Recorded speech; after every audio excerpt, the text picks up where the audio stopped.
Jodl, the representative of the German High Command, and of Grand Admiral Dönitz, the designated head of the German state, signed the Act of Unconditional Surrender.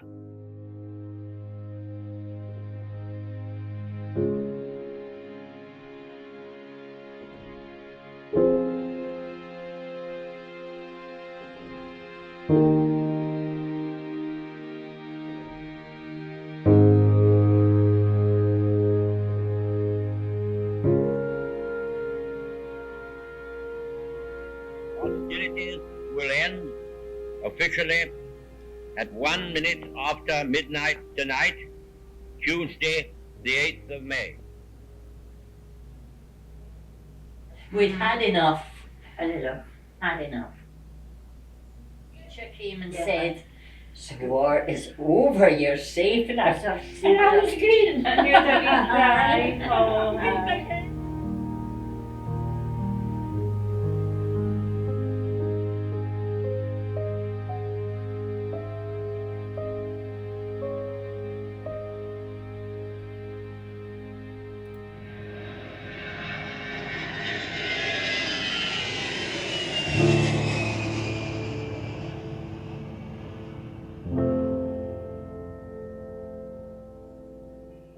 It was a Sunday morning, and I was sitting at the breakfast table, and it was Mr. Chamberlain that was the Prime Minister, and he announced that we were at war. And what bothered me was, "Oh, who'll go to the shops?" My mother said, "You'll go to the shops." Well, you read your history books, but then this was different because it was the year. In the First World War, they didn't have the planes with the bombs, but it was going to be a different type of war. Yes, I was frightened.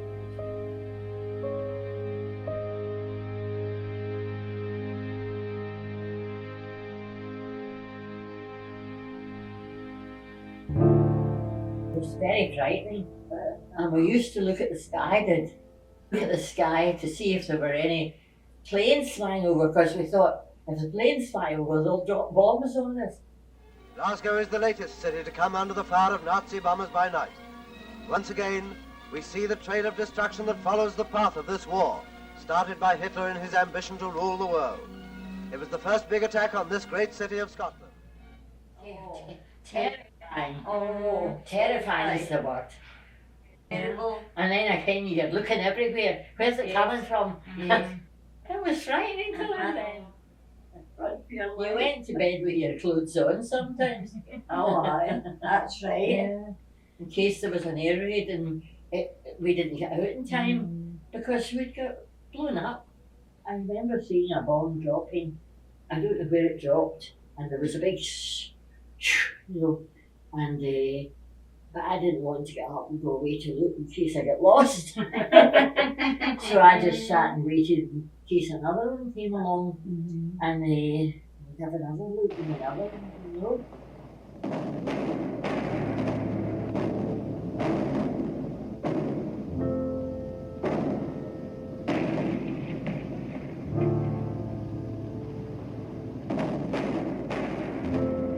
We had very little food, and what we had was not really as good as it had been.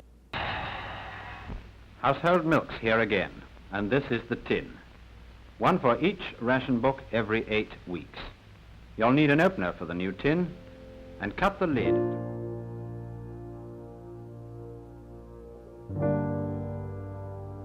We suffered poverty, and we knew how to share one with another. We got your rations, and we never took sugar because my dad was diabetic. So we would exchange a sugar ration with people next door. They would give us their butter ration. You learned to share what you had, just make the most of what the bits and pieces that you had. As a woman, there was once going to come in, she was saying she ate her apple, and somebody would say, "Can I get the core?" So you ate the apple and then you gave the core of the apple to somebody else to finish it off. No wonder you talk about viruses. I don't know how we're all living yet. See, Greenock was a target because there were the 3 sugar refineries, and then there was a shipbuilding all down the Clyde. So we were a prime target for it. So eventually they evacuated, all the children were evacuated out of Greenock, and they came with buses to the school, and they were all with your name tag on it. But my sister and I weren't, because my dad had a cousin in Bishopbriggs. He was a farmer away out in the country. So my sister and I went up to stay with them. So we didn't get evacuated other than going to stay with my folks up there, and my mum came with us. I was 11 when the war finished. We went to school and that, but you had to carry your gas mask. You were measured for a gas mask, and you went to school with your gas mask over your shoulder. And then you come home at night to do your homework. And as soon as you got into bed, the siren went off, away down to the shelter in the back green, to shelter there. And the shelters weren't big enough. Well, you didn't know what was going on. You were too young to understand. My mum sat in the middle, we sat one on each side of her. But you didn't know what was going on. I always remember we were studying for what we called the qualifying. It's 11 plus now. And we were supposed to be studying for this qualifying exam, but there was evacuees coming in from Glasgow and to be safe in the country, and people were taking children in, and instead of studying we were handing out blankets, and then people that didn't have beds for the children they were getting allocated to them. And the children are sad, wee ones. When you think back, it was really a terrible time for children, getting separated from their parents.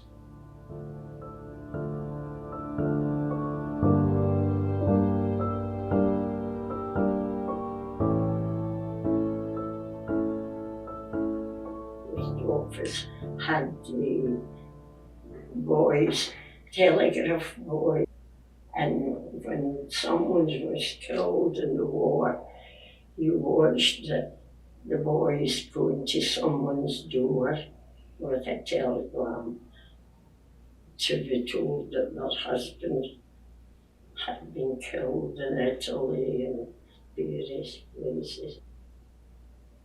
Well, it was a sad time.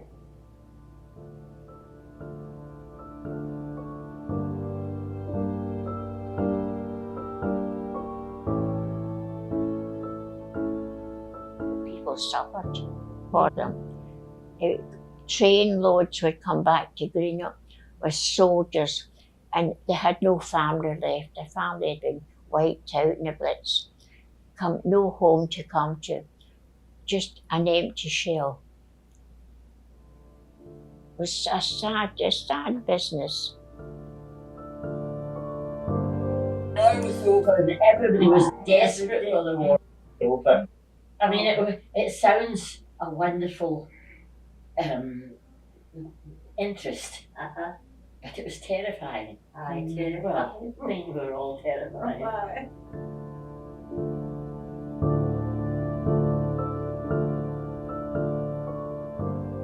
But in the interest of saving lives, the ceasefire began yesterday to be sounded along all the fronts. The German war is therefore at an end. We may allow ourselves a brief period of rejoicing. Today is Victory in Europe Day.